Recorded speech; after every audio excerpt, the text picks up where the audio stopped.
ശബരിമല സ്വർണ്ണക്കേസിൽ തന്ത്രി കണ്ഠരര് രാജീവര് ഒടുവിൽ ജാമ്യം നേടിയിരിക്കുകയാണ്. അതും അറസ്റ്റിലായി 41ാമത്തെ ദിവസമാണ് കൊല്ലം വിജിലൻസ് കോടതി ജാമ്യം നൽകിയത്. അപ്പോൾ 90 ദിവസം കഴിഞ്ഞിട്ടും കുറ്റപത്രം സമർപ്പിക്കാത്തതിൻ്റെ ആനുകൂല്യത്തിലല്ല. അതായത് തന്ത്രിക്കെതിരായിട്ടുള്ള ഈ കേസുകൾ അതൊക്കെ വളരെ ദുർബലമായിരുന്നു. SITക്ക് വലിയ വീഴ്ച വന്നു. തന്ത്രിക്ക് ശബരിമലയിൽ നിന്ന് വലിയ കൊള്ളയൊന്നും നടത്താൻ കഴിഞ്ഞിട്ടില്ല. ആകെയുള്ള ആരോപണം സ്വന്തം ഭാര്യയുടെ പേരിൽ 2.5 കോടി രൂപ ഒരു ധനകാര്യ സ്ഥാപനത്തിൽ നിക്ഷേപിച്ചു എന്നുള്ളതാണ്. അപ്പോൾ തന്ത്രിയെ കരുവാക്കുകയായിരുന്നു. ഈ ജാമ്യം കിട്ടിയെന്നുള്ളത് അങ്ങേര് കുറ്റവാളിയല്ല എന്നതിന് തെളിവൊന്നുമല്ല. ജാമ്യം പല രീതിയിൽ കൊടുക്കും. ഇപ്പോൾ ഈ പറഞ്ഞ പോലെ അങ്ങേര് പ്രത്യേകിച്ചൊന്നും ചെയ്തില്ല, നിഷ്കളങ്കനാണ്, വെറുതെ പിടിച്ചകത്തിട്ടതാണ്. അങ്ങനെ ആണെങ്കിൽ ഈ 40 ദിവസം എങ്ങനെ കിടന്നു പുള്ളി? അപ്പോൾ ജാമ്യം കൊടുക്കില്ലായിരുന്നു കോടതി ഇൻസ്റ്റൻറ്റേനിയസ് ആയിട്ട് ആൾക്കാരെ ഇറക്കി വിടാറുണ്ട്. FIR കണ്ടിട്ട് എന്താണ് ഇത്, എന്താ സംഗതി, എന്തിനാ ഇയാൾ പിടിച്ചുകൊണ്ട് വന്നിരിക്കുന്നത് എന്ന് ചോദിക്കാറുണ്ട്. അപ്പോൾ അബ്സല്യൂട്ട്ലി ഇന്നസെൻ്റായ ഒരാളിനെ പോലീസ് പിടിച്ചുകൊണ്ട് വന്നു കഴിഞ്ഞാൽ കോടതികൾ റിമാൻഡ് ചെയ്യില്ല. ഇനി അഥവാ ഫസ്റ്റ് ടൈം റിമാൻഡ് ചെയ്താലും ഒരു 15 ദിവസം കഴിയുമ്പോൾ ജാമ്യം കൊടുത്തു വിടും. അപ്പോൾ തന്ത്രി തീർത്തും നിഷ്കളങ്കരാണ് എന്ന് വാദിക്കാനായിട്ട് ഈ ജാമ്യം കിട്ടിയത് ഒരു കാരണമാക്കരുത്. അങ്ങനെയാണെങ്കിൽ എല്ലാവർക്കും ഒരു ദിവസം ജാമ്യം കിട്ടും, അതോടെ എല്ലാ കുറ്റവാളികളും പുണ്യാളന്മാരാകുക. അങ്ങനെയല്ല, അത് നിയമത്തിൻ്റെ ഒരു പ്രൊസീജിയറാണ്. ഏതെങ്കിലും ഒരു പോയിന്റിൽ വെച്ച് ഇൻഡെഫിനിറ്റായിട്ട് ആൾക്കാരെ കുറ്റം തെളിഞ്ഞില്ല, അതുകൊണ്ട് ഇയാളെ ജയിലിൽ ഇട്ടുകൊണ്ടിരിക്കുന്നത് അർത്ഥശൂന്യമാണെന്ന് മനസ്സിലാക്കിയിട്ട് ജാമ്യം കൊടുത്ത് പുറത്തു വിടും. സ്ട്രിഞ്ചൻ്റ് ജാമ്യം. ഇപ്പം തന്ത്രിക്കും ഇതുപോലെ തന്ത്രിയുടെ ജാമ്യത്തിൻ്റെ കണ്ടീഷൻ പുറത്തു വന്നിട്ടില്ല തന്ത്രിയുടെ. ഇപ്പോൾ TV ഫ്ലാഷ് ചെയ്യുന്നല്ലേ ഉള്ളൂ. നമുക്കറിയില്ല ഇതുപോലത്തെ ഇതൊക്കെ ഉണ്ടാവും. പത്തനംതിട്ട ജില്ലയിൽ കയറരുത്, അങ്ങനെ ചെയ്യണം, ഇങ്ങനെ ആഴ്ചയിലൊരിക്കൽ ഇൻവെസ്റ്റിഗേഷൻ ഓഫീസറുടെ മുമ്പിൽ വന്ന് ഒപ്പിടുക, എന്തെങ്കിലും കണ്ടീഷൻസ് ഒക്കെ ഉണ്ടാവും. അപ്പോൾ അങ്ങനെ ചെയ്തിട്ട് പുറത്തുവിടുന്ന ഒരു സമ്പ്രദായം, അതാണ് നമ്മുടെ നിയമത്തിൻ്റെ പോക്ക്. അപ്പം അതിൽ ജാമ്യം കിട്ടി എന്നുള്ളത് കൊണ്ട് നിഷ്കളങ്കനാണ് എന്ന് നമുക്ക് പറയാം. അങ്ങനെ പറയാൻ പറ്റില്ല. പക്ഷെ ദൈവതുല്യനായ ഒരാളുണ്ടെന്ന് ആദ്യം തന്നെ പത്മകുമാർ പറഞ്ഞത്. പിന്നീട് ഈ പോറ്റിക്ക് അവിടെ ഈ കയറി ഇറങ്ങാനുള്ള എല്ലാ സ്വാതന്ത്ര്യവും നൽകിയത് തന്ത്രിയാണ്, തന്ത്രിയുടെ ഒരു ബെനാമിയാണെന്നുള്ള രീതിയിലും വന്നിരുന്നു. അപ്പോൾ തന്ത്രിക്ക് അതിനകത്തൊരു മുഖ്യ റോളുണ്ടെന്ന് നമ്മളെല്ലാം വിശ്വസിച്ചു. ശബരിമലയിലെ ഭക്തർ തന്നെ അങ്ങനെ കരുതിയിരുന്നു. അങ്ങനെയുള്ള ഒരാൾക്ക് ജാമ്യം പെട്ടെന്ന് ലഭിക്കുമ്പോൾ അയ്യോ തന്ത്രിയെ പിടിച്ചകത്തിട്ടതാണല്ലോ എന്ന് സാധാരണക്കാർ പോലും ചിന്തിക്കുന്ന അവസ്ഥ SITയുടെ വീഴ്ച തന്നെയല്ലേ? അല്ല, SITയുടെ വീഴ്ചയല്ല, SIT ഇരുട്ടിൽ തപ്പുകയാണ് കേസ്. ഞാനിത് തുടക്കം മുതൽ പറഞ്ഞല്ലോ, ഇതിൻ്റെ റെക്കോർഡുകൾ നശിപ്പിച്ചു കഴിഞ്ഞാൽ പിന്നെ നിങ്ങൾക്ക് ഒന്നും എസ്റ്റാബ്ലിഷ് ചെയ്യാൻ പറ്റില്ല. അപ്പോൾ സിനിജി ഇപ്പോൾ നോക്ക്, ഈ വിജയമല്യ 98-99 കാലഘട്ടത്തിൽ സ്വർണം പൂശി പൊതിഞ്ഞു. ഇതാണല്ലോ ഫസ്റ്റ് അതിൻ്റെ ആദ്യത്തെ സംഭവം എന്ന് പറയുന്നത്. ഈ പൂശിയതിൽ കട്ടളപ്പാളിയോ ഉണ്ടായിരുന്നോ, ദ്വാരപാലകപ്പാളിയോ ഉണ്ടായിരുന്നോ? ഇപ്പോൾ വാസുവും പത്മകുമാറും ഒക്കെ വാദിക്കുന്നത് ഇതൊന്നും സ്വർണം പൂശിയിരുന്നില്ല, ഇത് ചെമ്പായിരുന്നു, ഇത് ഞങ്ങളാണ് കൊണ്ടുപോയി പൂശുന്നത്. ആ പൂശിയത് കുറച്ച് ഇളകിപ്പോയി എന്ന് പറഞ്ഞിട്ടാണ് ഇപ്പോൾ N പ്രശാന്ത് കൊണ്ടുപോയി പൂശാൻ കൊടുത്തത്. അല്ല, ഇതിനകത്ത് നിങ്ങൾ ഈ പറയുന്ന പോലെ സ്വർണവും വെള്ളിയൊന്നും ഉണ്ടായിരുന്നില്ല, ഇത് ചെമ്പായിരുന്നു. ചെമ്പായതുകൊണ്ടാണ് വാസുവും ചെമ്പെന്നെഴുതി, പത്മകുമാർ സ്വന്തം കൈപ്പടയിൽ ചെമ്പ് പാളി എന്ന് എഴുതി. കാരണം രണ്ടുപേർക്കും ബോധ്യം ഉണ്ടായിരുന്നത് ചെമ്പാണ്. അല്ല, അപ്പോൾ വിജയമല്യ പൊതിഞ്ഞതോ? വിജയമല്യ എന്ത് പൊതിഞ്ഞു, എവിടെ പൊതിഞ്ഞു? വിജയമല്യ പൊതിഞ്ഞതിൻ്റെ റെക്കോർഡ് ഇവരുടെ ഇല്ല. ഇവിടെയുള്ള റെക്കോർഡ് എന്ന് പറയുന്നത് വിജയമല്യ കൊടുത്ത റെക്കോർഡാണ്, ഇവിടെ സ്വന്തം റെക്കോർഡല്ല. അതായത് ഞാൻ ഇത്ര സ്വർണം പൂശിയിട്ടുണ്ടെന്ന് പറഞ്ഞിട്ട് ഞാൻ സിനുജിക്ക് ഒരു റിപ്പോർട്ട് തരുന്നു. സിനുജി ഇത് പരിശോധിച്ച് നോക്കിയിട്ടില്ല. സിനുജി പരിശോധിച്ച് ബോധ്യപ്പെടുന്നുണ്ട് ഇത്ര സ്വർണ്ണമുണ്ട്, ഇവിടെയൊക്കെ പതിച്ചിട്ടുണ്ടെന്ന്. അങ്ങനെ ഒരു റെക്കോർഡ് ഇവരുടെ ഇല്ല എന്നാണ് ഞാൻ മനസ്സിലാക്കുന്നത്. കാരണം വാസുവിൻ്റെ ജാമ്യ കേസ് ഹൈക്കോടതിയിൽ വന്നു കഴിഞ്ഞപ്പോൾ അതിൻ്റെ ജഡ്ജ്മെൻറ്റിൽ ജസ്റ്റിസ് ബദറുദ്ദീൻ ഇത് എഴുതിയിട്ടുണ്ട്. ഇവരോട് തെളിവ് ചോദിച്ചു കഴിഞ്ഞപ്പോൾ ഇവർ സാക്ഷിയാണ് ഹാജരാക്കിയത്, അല്ലാതെ ഡോക്യുമെൻ്ററി എവിഡൻസ് അല്ല. പക്ഷെ വിജയമല്യ സ്വർണം പൂശി എന്നത് സംബന്ധിച്ച് മാധ്യമങ്ങളിലെല്ലാം വാർത്ത വന്നിരുന്നു. അന്നത്തെ ദേവസ്വം ബോർഡ് ഭരണസമിതി അത് അംഗീകരിച്ചിരുന്നു. ശരിന്ന് കട്ടളപ്പാളി പൂശിന്നുണ്ടോ അതില്? ദ്വാരപാലകപ്പാളി പൂശിന്നുണ്ടോ? വിജയമല്യ സ്വർണം പൂശി എന്നൊക്കെ പറഞ്ഞിട്ട് ആഘോഷമായിട്ടൊരു വാർത്ത, അതിൻ്റെ കുറേ വിഷ്വൽസ്, ശ്രീകോവിൽ അതിങ്ങനെ തിളങ്ങി നിൽക്കുന്നു, ഇങ്ങനെ അങ്ങ് പോവുകയാണ്. ബട്ട് ഇതിൻ്റെ ഡീറ്റെയിൽസിലേക്ക് ആരെങ്കിലും പോയിട്ടുണ്ടോ? ഉണ്ടെങ്കിൽ എനിക്ക് വിരോധമൊന്നുമില്ല, ഇതുവരെ ഉള്ളതായിട്ട് കാണുന്നില്ല. അതുകൊണ്ടാണ് ഇവർക്ക് ഇപ്പോഴും SIT എന്താ അന്വേഷിച്ചുകൊണ്ടിരിക്കുന്നത്? പോയ സാധനം എന്താണെന്ന് അന്വേഷിച്ചുകൊണ്ടിരിക്കുകയാണ്. എത്ര സ്വർണം നഷ്ടമായി? ഇപ്പോൾ ഈ പരിശോധിച്ചുകൊണ്ടിരിക്കുന്ന ദ്വാരപാലകപ്പാളി അത് ഒറിജിനൽ തന്നെയാണോ? പണ്ട് ഈ വിജയമല്യ പൂശി എന്ന് പറയുന്നുണ്ടല്ലോ, ആ പാളി തന്നെയാണോ ഇപ്പോൾ ഇട്ട് കളിച്ചുകൊണ്ടിരിക്കുന്നത്? അതോ ആ പാളി തന്നെ മാറിയോ? ചെമ്പടക്കം അത് വിറ്റിട്ട് പുതിയ ചെമ്പും പുതിയ സ്വർണവുമായിട്ടുണ്ടാക്കിയ പാളിയാണോ ഇത്? പഴയത് കാണാതെ പോയി എന്ന് വെച്ചോ, ഇത് പുതിയതാണെന്ന് വെച്ചോ, അപ്പോൾ കേസ് മൊത്തം കൊളാപ്സ് ചെയ്യും. അതുകൊണ്ടാണ് ഇവർ ഇത്ര ബുദ്ധിമുട്ടിയിട്ട് ഇപ്പോൾ ഇവിടെ ജാംഷഡ്പൂരിലെ ഏതോ ഇൻസ്റ്റിറ്റ്യൂട്ടിലൊക്കെ കൊണ്ടുപോവാണ്. അതിനിടയ്ക്ക് വേറൊരു മണ്ടത്തരം കണ്ടോ? ദ്വാരപാലകപ്പാളിയിൽ നിന്ന് വലിയ കഷ്ണം മുറിച്ചെടുത്തു SIT.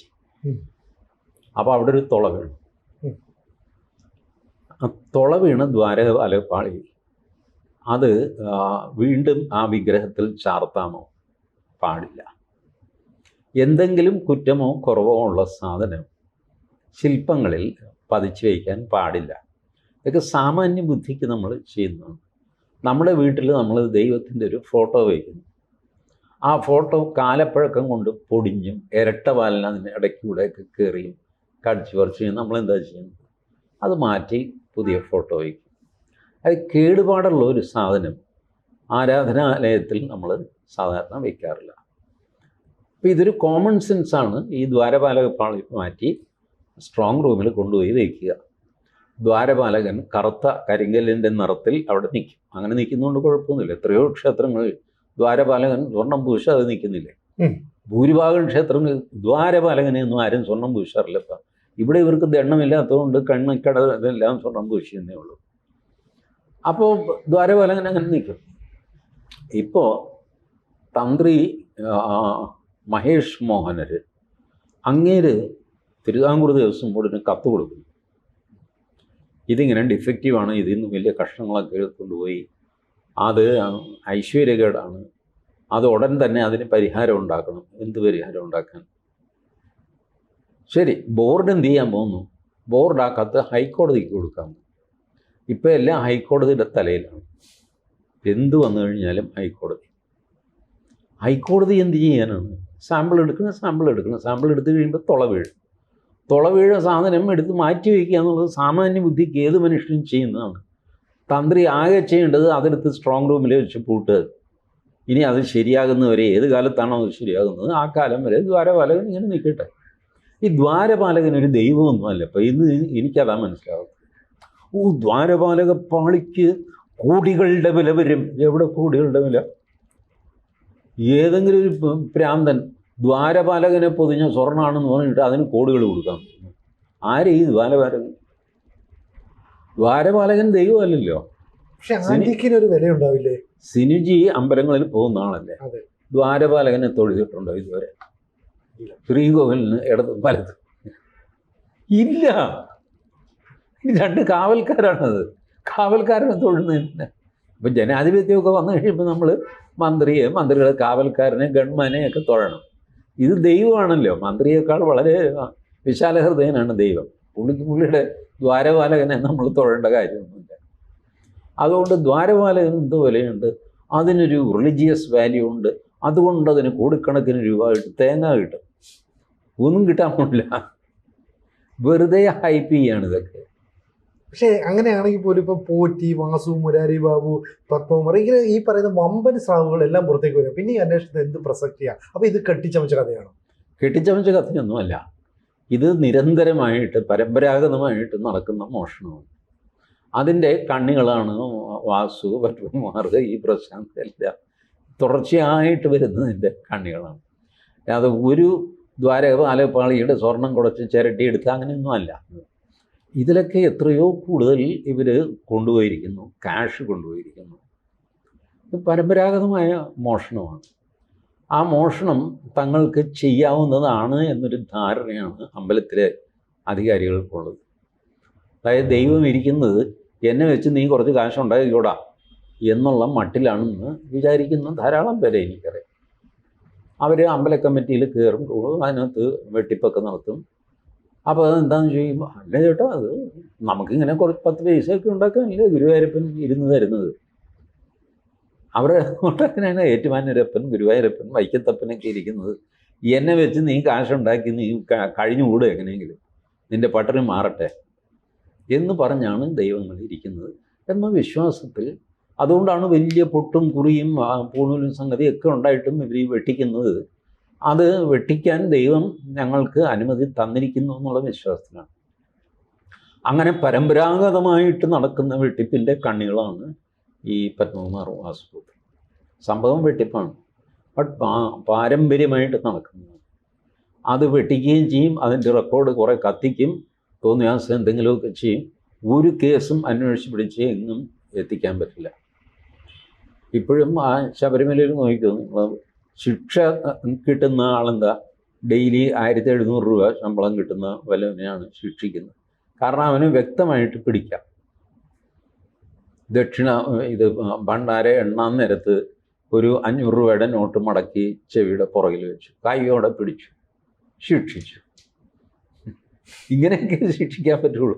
അല്ലാതെ ഈ വമ്പന്മാരെ ഒന്നും ചെയ്യാൻ പറ്റുമെന്ന് എനിക്ക് വിശ്വാസമില്ല. ഈ കേസും എങ്ങും എത്തുമെന്ന് ഞാൻ കരുതുന്നില്ല. തന്ത്രി കുറ്റക്കാരനാണ്, പക്ഷെ ശിക്ഷ കിട്ടില്ല. കുറ്റക്കാരനാണെന്നും പറയാൻ പാടില്ല, കാരണം അത് വിചാരണ കഴിഞ്ഞ് കോടതി തീരുമാനിക്കേണ്ടതാണ്. ബട്ട് തന്ത്രി ഒരു സെപ്പറേറ്റ് പെഡസ്റ്റലിൽ വേണം സ്വയം. അങ്ങനെ തന്ത്രി എന്ന് പറയുന്നുണ്ടല്ല, ആചാര്യൻ എന്നാണ് ഇതിൽ തന്ത്രസമുച്ചയം, കുഴിക്കാട്ട് വെച്ച് ആചാര്യൻ ആണ്. ആചാര്യ ലക്ഷണം പറയുന്നുണ്ട്, അതിനകത്തെ ഏതെങ്കിലും ഒരു ലക്ഷണം ഒക്കെ ഉണ്ട് തന്ത്രിക്ക്. തന്ത്രിമാരുടെ ഒരു പ്രശ്നം അതാണ്, അവർക്ക് കിട്ടാനുള്ളതിനൊക്കെ അവർ തന്ത്രസമുച്ചയം ധരിക്കും. വാജിവാഹനം എനിക്ക് കിട്ടാനുള്ള തന്ത്രസമുച്ചയത്തിലെ ശ്ലോകം. ഒരു തന്ത്രസമുച്ചയത്തിൽ തൻ്റെ ക്വാളിഫിക്കേഷൻസിനെ പറ്റി പറയുന്നുണ്ട്, അതിൽ ഒരെണ്ണം ഉണ്ടോ എനിക്ക്? ഇല്ല. 4 വർണ്ണങ്ങളുടെയും ആചാരങ്ങൾ പഠിച്ചിരിക്കണം എന്ന് ആചാര്യലക്ഷണത്തിൽ പറയുന്നുണ്ട്. അതായത് ബ്രാഹ്മണൻ, ക്ഷത്രിയൻ, വൈശ്യൻ, ശൂദ്രൻ, അതായത് സകല അമ്പലങ്ങളിലെ സകല മൂർത്തികളിലെയും സകല ആചാരങ്ങളും മന്ത്രങ്ങളും പഠിച്ചിരിക്കണം തന്ത്രി. അറിയാമോ ഇവർക്ക്? ഇപ്പോൾ തന്ത്രിമാർ പറയുന്നത്, എനിക്കെവിടെയാണോ തന്ത്രം അവിടുത്തെ മൂലമന്ത്രം മാത്രം ഞാൻ അറിഞ്ഞാൽ മതി, അത് കഴിഞ്ഞ് എനിക്കൊന്നും അറിയണ്ട. അല്ല സംസ്കൃതം അറിയേണ്ടത് ഞാൻ എന്തിനാണ് സംസ്കൃതം പഠിക്കുന്നത്, എനിക്ക് ഈ ഒറ്റ മന്ത്രം അറിഞ്ഞിരുന്നാൽ മതി. ഇതാണ് തന്ത്രിമാരിൽ പലരുടെയും വാദം. ഞാൻ പറയുന്നത്, നിങ്ങൾ പിന്നെ ഇപ്പോൾ ട്രേഡ് യൂണിയൻ പോലെ എല്ലാവരും ബിഹേവ് ചെയ്യും. ട്രേഡ് യൂണിയൻ എന്താ, അവർക്ക് കിട്ടാനുള്ള അവകാശങ്ങൾ. എപ്പോഴെങ്കിലും അവരവരുടെ കടമകളെ പറ്റി സംസാരിക്കുന്നത് കേട്ടിട്ടുണ്ടോ ട്രേഡ് യൂണിയൻ? ഇല്ല. ഇതേപോലെ തന്നെ തന്ത്രി കിട്ടാനുള്ള അവകാശങ്ങളെ പറ്റി തന്ത്രി പറഞ്ഞുകൊണ്ടേയിരിക്കും. കടമകളെപ്പറ്റി അങ്ങേർക്ക് ഒരു കടമയില്ല, തൻ്റെ യോഗ്യതയെപ്പറ്റി, ബേസിക് യോഗ്യത, അത് കഴിഞ്ഞാണല്ലോ കടമ. അതിനെപ്പറ്റി തന്ത്രിമാർ സംസാരിക്കുന്നില്ല. ആ ഏരിയയിലേക്ക് കയറുമ്പോൾ ഈ തന്ത്രി ഭാഗം വാദിക്കുന്നവരുണ്ടല്ലോ, അവരൊക്കെ അസ്വസ്ഥരാകും, അവർ വിഷയം മാറ്റും, അവർ ബഹളം വയ്ക്കും, അവർ സമ്മതിക്കില്ല, കാരണം എക്സ്പോസ് ആയി. ഞാനതുകൊണ്ടാണ് തന്ത്രി വേറൊരു പെഡസ്റ്റലിൽ നിന്ന്, ബാക്കിയുള്ളവരൊക്കെ ഉദ്യോഗസ്ഥരാണ്, സർക്കാർ നിയോഗിച്ചവരും ഒക്കെ ആയിട്ടുള്ള ആൾക്കാരാണ്. തന്ത്രി എന്ന് പറഞ്ഞാൽ സർക്കാർ നിയമിക്കുന്ന ആളല്ല, പരമ്പരാഗതമായിട്ട് വരുന്നതാണ്. ആ ഒരു ശ്ലോകം ഞാൻ ഇവരോട് ചോദിച്ചു, തന്ത്രി ഭാഗക്കാരോട്, ഇതിനൊരു ശ്ലോകം തന്ത്രസമുച്ചയത്തിൽ കാണിച്ചു തരാമോ? അച്ഛൻ തന്ത്രി, അതുകൊണ്ട് മകൻ തന്ത്രി, മകൻ തന്ത്രി, അതുകൊണ്ട് കൊച്ചുമകൻ തന്ത്രി. ഒരു ശ്ലോകം കാണിച്ചു തരാമോ? ഇല്ല. അവിടെ വരുമ്പോൾ അവർക്ക് തന്ത്രസമുച്ചയം പറ്റില്ല. അല്ല, അത് പരമ്പരാഗതമായിട്ട് അവിടെ വരുമ്പോൾ പാരമ്പര്യമാണ്, തന്ത്രസമുച്ചയമല്ല. എല്ലാം തങ്ങളുടെ കൺവീനിയൻസിന് മാറ്റിമറിക്കുന്നു. And there is no rule. അവരെ സർക്കാർ നിയമിച്ചതല്ല. പരമ്പരാഗതമായിട്ട് കുടുംബ പാരമ്പര്യമായിട്ട് ഞങ്ങളുടെ അവകാശമാണെന്നൊക്കെ പറഞ്ഞിട്ട് സർക്കാരിന് അവിടെ റോളില്ല. അപ്പോൾ അതുകൊണ്ട് ശരി, സർക്കാരിന് റോളില്ലെങ്കിൽ ഇല്ല. ആ സമയത്ത് നിങ്ങൾ ആധ്യാത്മികമായിട്ട് വളരെ ഉന്നതമായ ഒരു പൊസിഷനിൽ നിൽക്കണം. അങ്ങനെയുള്ള തന്ത്രിയെ നമ്മൾ മഷിയിട്ട് നോക്കിയാൽ കേരളത്തിൽ കുറച്ച് പേരുണ്ടാവും. അവരാരും ഈ വിവാദത്തിനോ അവകാശം പറയാനോ ഇതിനൊന്നും വരികയില്ല. ലൈം ലൈറ്റിൽ വരില്ല, ടി വിയിൽ വരില്ല, ഒന്നിലും വരില്ല. അവർ നിഷ്ഠയോടെ അവരുടെ പ്രവൃത്തി ചെയ്തുകൊണ്ടിരിക്കും. അങ്ങനെ ചെയ്യുന്നവരാണ് തന്ത്രി. അല്ലാത്ത തന്ത്രിമാരെല്ലാം ഇതുപോലത്തെ വിവാദങ്ങൾ, പ്രശ്നങ്ങളിലൊക്കെ ചെന്ന് ചാടും. കൂടുതൽ വാർത്തകളും വിശേഷങ്ങളും നിങ്ങളിലേക്ക് എത്താൻ ABC മലയാളം സബ്സ്ക്രൈബ് ചെയ്യുക, ബെൽബട്ടനും അമർത്തുക.